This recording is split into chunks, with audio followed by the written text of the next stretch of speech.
10월 11일 수요일 새벽기도회를 시작하겠습니다. 사도신경을 고백하시고 찬송가 278장을 부르신 후에 하나님의 말씀을 함께 나누겠습니다.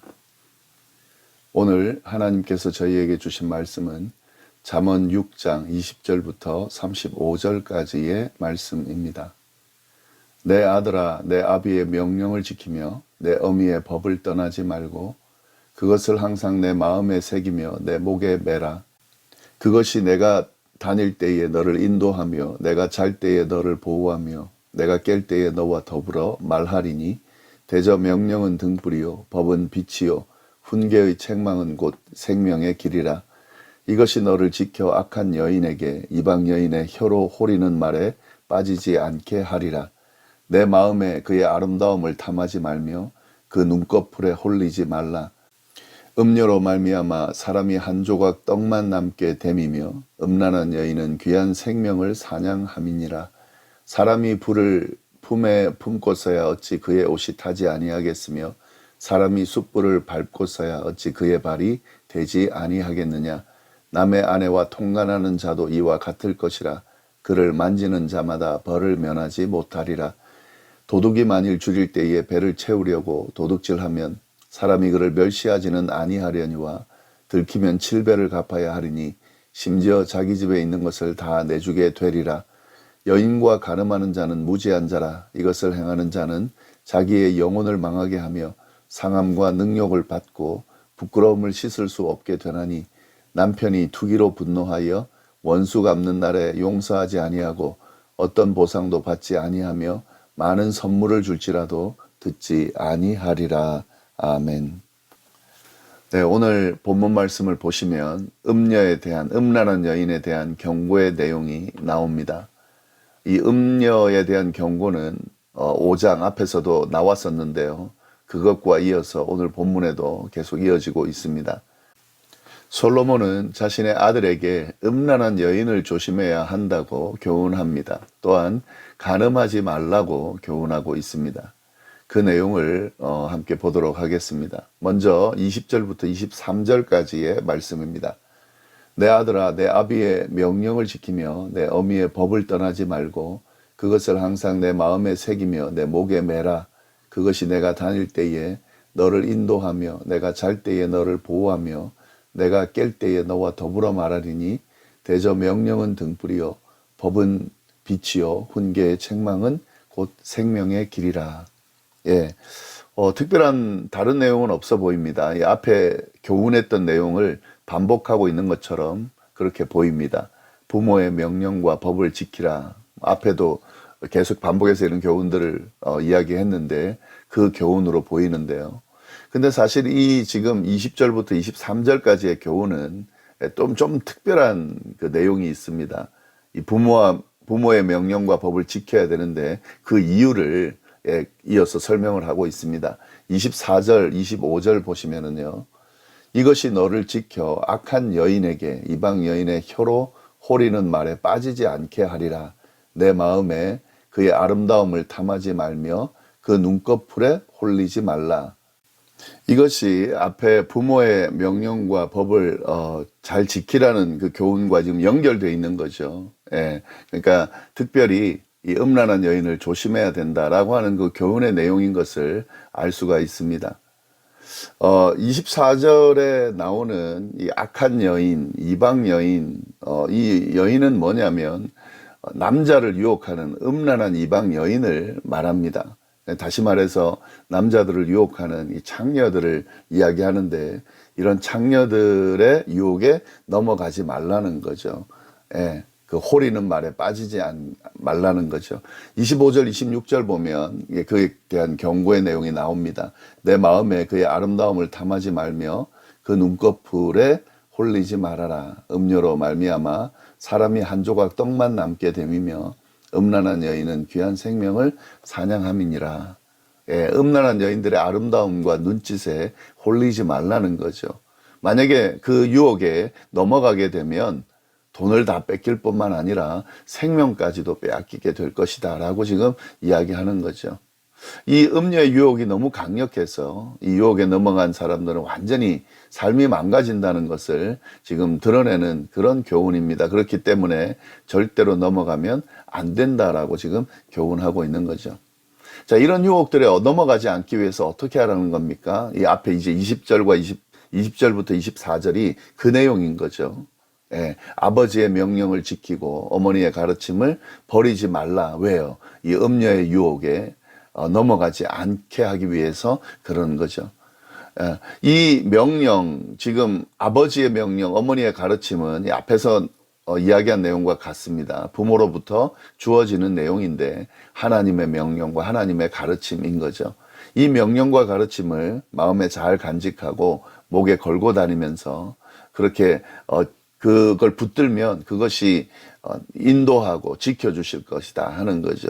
그리고 이 계명은 등불이고 생명의 길이기 때문에 이걸 잘 붙들고 있으면 악한 여자, 음란한 여자의 유혹으로부터도 지켜줄 것이다 라고 교훈하고 있는 겁니다.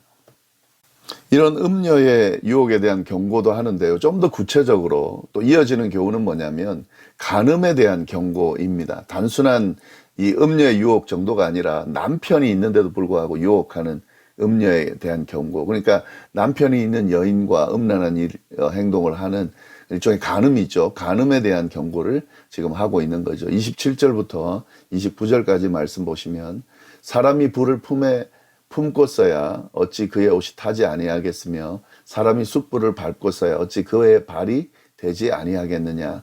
남의 아내와 통관하는 자도 이와 같을 것이라. 그를 만지는 자마다 벌을 면하지 못하리라.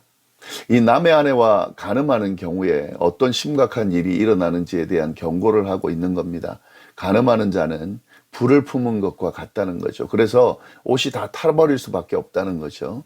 뜨거운 숯불이를 걷는 것과 같다는 거예요. 그래서 발이 다 될 수밖에 없다는 거죠. 남편이 있는 아내와 간음하는 경우가 이런 일이라는 거죠. 불을 품은 것과 뜨거운 숯불 위를 걷는 것과 같은 일이 바로 간음이라는 거죠. 따라서 이런 간음은 죄를 짓는 건데 절대 벌을 면하지 못할 것이다 라고 경고하고 있습니다. 그러면서 이 간음이 얼마나 큰 죄인지 계속 설명을 하는데요. 먼저 도둑질하는 것과 비교하면서 그것과 어떤 차이가 있는지를 또 설명을 합니다. 30절, 31절 말씀입니다.